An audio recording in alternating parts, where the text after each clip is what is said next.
Today we're going to do a deep dive review on Punisher Max by Garth Ennis Omnibus Volume 1. It has an...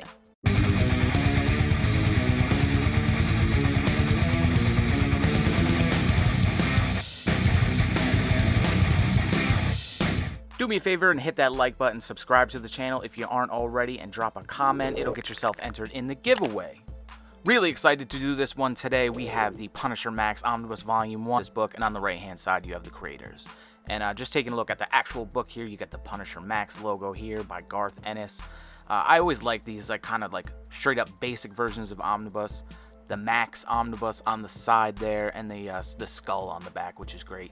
And we'll just take a look at the binding quick. It's an older book. The binding is pretty decent on this. It's holding up well. There's quite an eye there, but it does lay nice and flat, and there's barely any gutter loss in this book, which is nice. Opening up to the cover page, you get the Punisher logo there, and then you get the table of contents. Garth Ennis is the writer on this, and then you get artists like Darick Robertson, Doug Braithwaite, Louis LaRosa, Leandro Fernandez, Tom Palmer, Paul Mounts, Bill Reinhold, Scott Hanna, Dan Brown, Raul Trevino, Dean White. And this does collect Born 1 through 4 and Punisher 2004 1 through 30, and it's broken up into 6 story arcs, and it starts out with Born 1 through 4. So Born has artwork from Darick Robertson, and it starts out with issue 1, The First Day. And this goes into the history of Castle and how he became the Punisher, really. So Frank is serving in Vietnam at Firebase Valley Forge, and a general comes to inspect the base and shut it down, but Castle actually tricks the general into walking into sniper fire. So the war is coming to an end, but Castle doesn't want it to end because he loves war, man. So that's what you'll get in issue 1, and then it goes on to issue 2 with The Second Day. This is where the war stuff will really ramp up, and the more of the Punisher qualities of him will come out. So in The Second Day, Captain Castle and his squad are ambushed by the Viet Cong. They take some casualties, but Castle goes full Punisher and saves his troops. But a woman from the Viet Cong survives, and a man from his squad actually just rapes her. So Castle walks up, shoots her in the head, and then warns his troops, no rape, we're here to kill the enemy. So shortly after, Castle ends up drowning this dude in the stream, and the Punisher qualities come out. One of the soldiers witnesses him, Goodwin, and he asks him, why did you kill the dude? And he replies that, I wanted to punish him. So we get into issue 3. These dark qualities in Frank Castle are growing. He's loving this war, and Castle actually almost tosses a grenade into an outhouse while his superior officer is taking a shit. At this point, Castle is assessing himself and really questioning why he has these urges to kill. And while he's having discussions with people at his base, the Viet Cong actually attack the base, and they got to get ready for this all-out war, which leads into The Last Day with issue 4. So this attack is extremely brutal, man. Just about everybody at this base is killed, but Frank Castle survives, of course, in an all-out war with the VC. As Castle mows down the VC, the love of war races through his mind, man. And this darkness comes over him, and he says yes to the darkness. And that's really what leads into everything else that'll happen. They find him there just smoky and battered and shot up from this just mayhem. He comes home to his family, but he knows that he is ready to start punishing people. And that's what'll lead into, in the beginning, Punisher number 1.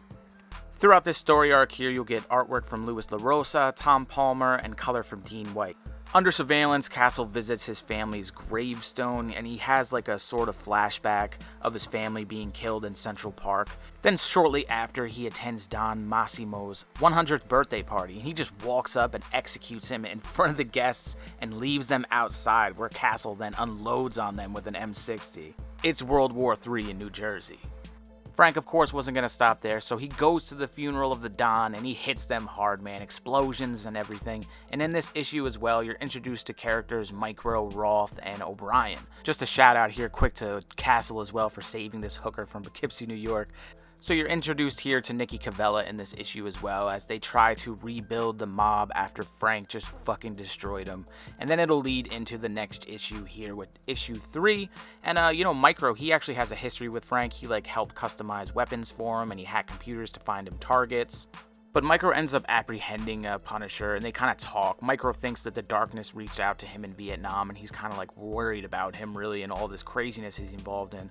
But at this point, the Nikki Cavella, they end up intercepting that dude Roth, which they end up like cutting his balls off and shit, which is pretty fucked up. There's some brutal stuff throughout this book, man, for sure. But in the end of the issue, Micro offers Frank a way to leave the Punisher behind forever, so warns of an incoming hit from the Wise Guys.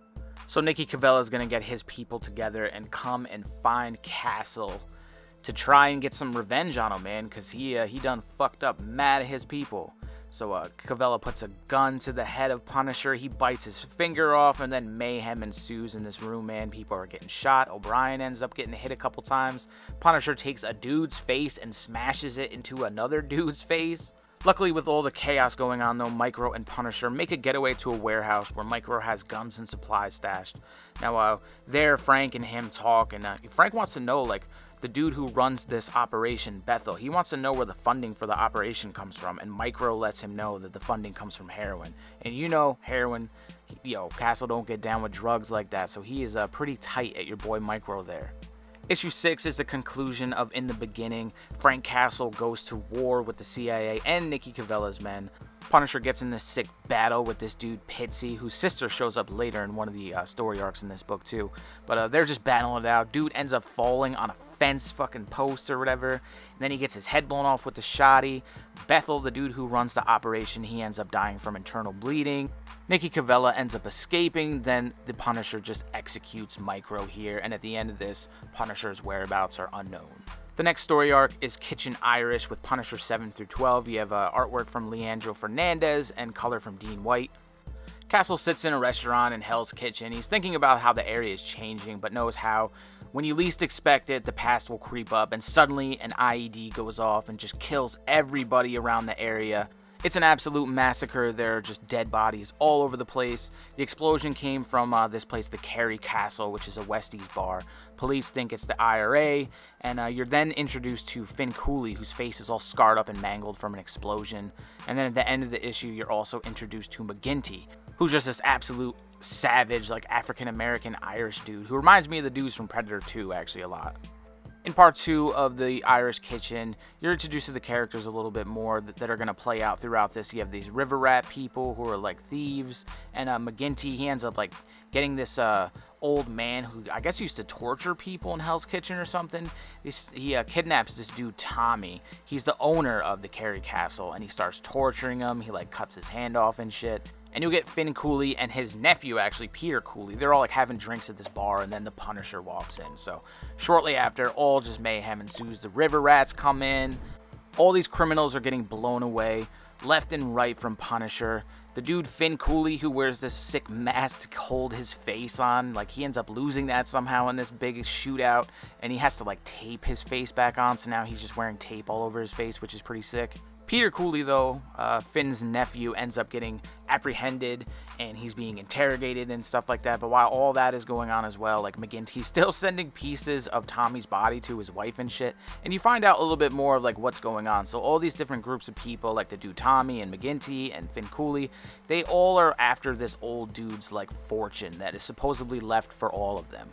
So in part 4 of Kitchen Irish, Peter Cooley is kind of explaining the history a bit of the old man Nesbitt, how everyone hated him and he was an evil fucking old bastard.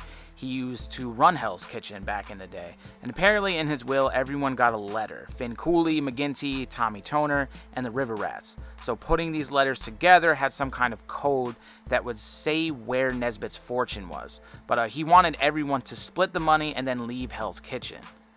So everybody meets up on this aircraft carrier, and, you know, McGinty actually almost throws a grenade at the Punisher as he's kind of like laying down fire on all these dudes. Brenda, Tommy's wife, ends up finding his fucking head there.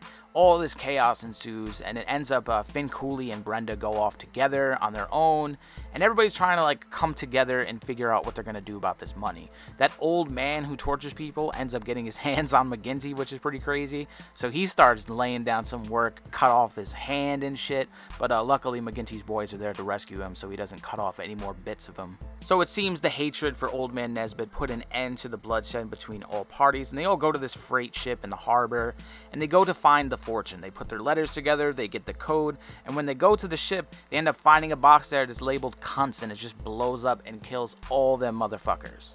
So in the end, that mean old bastard Nesbitt was just a straight up mean old bastard. So after Kitchen Irish, it leads into Mother Russia with Punisher 13 through 18, and you get artwork from Doug Braithwaite, Bill Reinhold, and color from Raul Trevino. Frank hears about the release of a mobster, Leon Rostovich, so he ends up tracking down Leon's mother's home and point blank blows him away. Then after saying fuck it to himself, he takes his mother out as well. He turns the gas stove on, and as the Rostovich's men storm the house, he tosses a grenade and herds the remaining men out to them, and he's just blowing them away. After Castle's done murdering all these men, he's met by Nick Fury, who offers him this high-risk job, which leads into the next issue. So this dude Stenkov injected his daughter Galina with this super virus Barbarossa, and he's gonna go to Russia and try and retrieve this little girl Galina, who has the virus and the antidote like in her bloodstream. That's how she's still alive. She's being held in a missile silo, and Nick Fury sets it up so that Castle will go to Russia and try to retrieve this little girl. Now, Castle is met with this Vanheim dude. It's his partner on the mission, and they end up starting a bar fight, so they'll be able to take like ID cards and things of that nature, uniforms, and that's how they'll get into this base. Castle and his partner Vanheim end up finding the little girl Galina, and they try to escape, but there's like a tank there, which is just fucking impossible to get through. So while all this is going on, like the government, they have a feeling that like Punisher is not going to be able to pull this shit off. So they try and like plan this terrorist attack, like that Al-Qaeda like hijacks his plane and is trying to like fly it to Russia to blow it up or whatever, to kind of like cover up what's going on with the Punisher. And back at the base, when they're trying to figure out how they're going to escape this, like this little dude just comes down and he just fucks the Punisher up and that other Vanheim dude as well, which leads into part 5 of Mother Russia. So issue 17, the Man of Stone, this like big Russian looking dude, has a hunch that the terrorists aren't actually Al-Qaeda, but like a plan from the Americans. He kind of knows that they're into mischievous shit. And Nick Fury also then finds out about the terrorist attack on the Americans, and he just beats the shit out of this dude with his belt, which is hilarious. I love that shit. So Fury just flips the fuck out and beats that dude with his belt. And Vanheim tells Castle about a secondary protocol: kill the kid and bring the blood out. Which, of course, Castle is not down with that shit. Castle ends up telling the Russians to pull their forces back so he can guarantee them some safe passage, or he'll burn Russia and its people from off the face of the earth. So he's about to nuke Russia to try and escape like a fucking savage. But of course, he's not going to actually nuke Russia because he's not going to kill innocent people. But he ends up getting out of there with the little girl, and she's alive and well, and the virus ends up dying in her system from the antidote. Then we get Punisher 19 through 24, Up is Down and Black is White. You get Nikki Cavella just pissing on Frank's family's grave, man. Miss Osborn, who was in the beginning storyline in Punishers 1 through 6, she's back. She's at a women's prison. She gets jumped and she's just fucking these bitches up in the showers. So Nikki Cavella, he wants to be the new boss, but man, pissing on the corpses of Castle's family and doing this, man, is not going to be good. So then it goes into the next issue, and it has a little flashback of the history of Cavella, which will be also a little foreshadowing of what will happen. Nikki Cavella kills his father in the woods, which was all like a part of this big old scheme that he had with his Auntie Mo, who he like had sex with as a child too. So there's like some incest shit going on in there. So definitely just some wild shit going on in that dude's fucking childhood, man. So then it goes into issue 21. O'Brien had broken out of prison after like these people tried to basically frame her for like killing a prison guard or whatever. And while that's going on with O'Brien, Punisher's just on a tear, like I said, all over town. He ends up rolling up to this nightclub and just mowing down mad people. And he just lets like the police know that they have to bury his family. So, and Nikki Cavella, he knows that this motherfucker's coming for him. So he needs to get ready for this dude. And that goes on to issue 22. And as Castle like takes a break from the current just rampage he's on, he like hallucinates about his fallen family, man. And Nikki Cavella, since he drew out the Punisher, like Rollins is in on taking down the Punisher. And they have like this weird little like sexual thing too with each other, which is kind of strange going on. The mayor also gets involved in this issue. He's got a meeting and discusses what they will do about the current situation. If they don't bury his family, Castle will just keep on killing people. So the plan is to use Castle as bait, then Rollins take out the Punisher. But O'Brien fucks that plan up and is Castle's backup, man. She just comes up and she just starts blasting people. She's turned into a little vigilante Punisher herself, and they end up actually getting Rollins. They interrogate him and all that, trying to find out some information.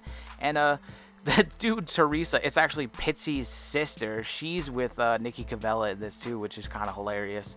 But Punisher and fucking O'Brien start hooking up. But after they're done fucking, man, Teresa, that weird scraggly bitch, she ends up sneaking into the apartment and stabbing fucking the Punishers. And O'Brien actually calls her a Franken cunt and bites off her nose, which I find fucking hilarious, man.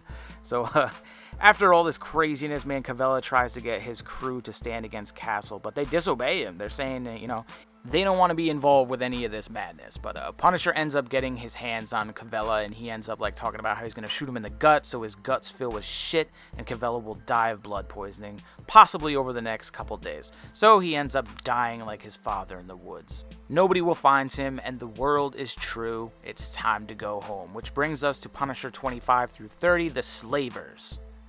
Now, this is a pretty fucked up story, man. It starts out with this woman. She's being chased by these people down this alley. So Punisher ends up saving her, and she's like explaining to him like about her life and like the shit that happens. She's part of this sex trafficking operation, and that they have killed her baby. So then it goes on to issue 26 here. Viorica is the girl's name. She tells Frank about her being raped for hours by many different men and that she was beaten. She talks about this old man and his son. The old man is like the devil, and the son's name is Christu, and he is very bad. I don't know why I had to say it like that, but she also talks about this woman, Vera. She runs the house of these sex slaves, and she punishes the girls and gets in their heads. So if Viorica works good, meaning getting raped, she can see her baby Anna, which is so fucked up, man. And her baby is dead now, too, so that's even more fucked up, yo. This poor girl's life is so terrible. Punisher ends up killing everybody at this club to get information and location about this brothel where all this shit goes down.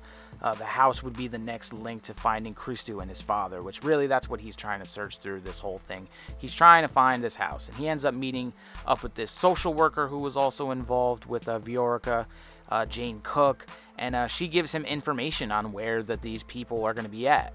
So the old man and the son, they know that like the Punisher's going to be coming. They know he's coming.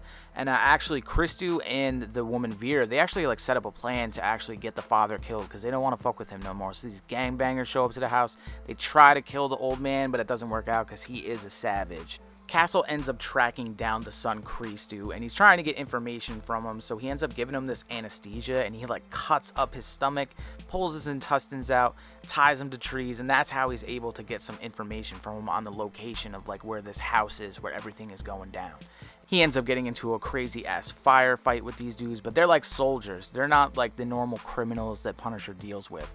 And the old man, he ends up finding out that well, at least he has a hunch that Vera and Christu had a plan to get him killed by them gangbangers and shit. But what happens is the Punisher ends up meeting up with the Vera girl. He's throwing her into this shatterproof glass, and he is just fucking her up until eventually she just falls the fuck out of the window. Viorica is worried that she'll be thrown back to the wolves, but Castle reassures her that tomorrow the wolves will all be dead. The Punisher set up like this drain cover with TNT when these dudes come for him, so that blows up. The old man ends up taking a hostage, but he ends up kind of like convincing him to come at him because he calls him a coward. But Punisher ends up fucking him up, man. He ties him to a chair. He's asking him all this information. Then he just ends up setting the motherfucker on fire. So the old man finally gets what he deserves. So this sex trafficking is over. The dirty cops involved are all fucked now. And the woman that this all started out with, running and screaming in the rain, she does the best that she can do to live the life they left her. So that's the end of this volume here. You get a bunch of different extras in the back, like cover layouts and sketch work and stuff like that, which is all great to have collected. And this actually does have quite a bit of extras in the back here, which is very nice. But man, I absolutely love this run. I've heard it, people talk about it so many times about it being one of the best Punisher runs of all time. I'd have to agree, man. I loved it. The artwork was really, really good throughout the whole book. The writing was fantastic.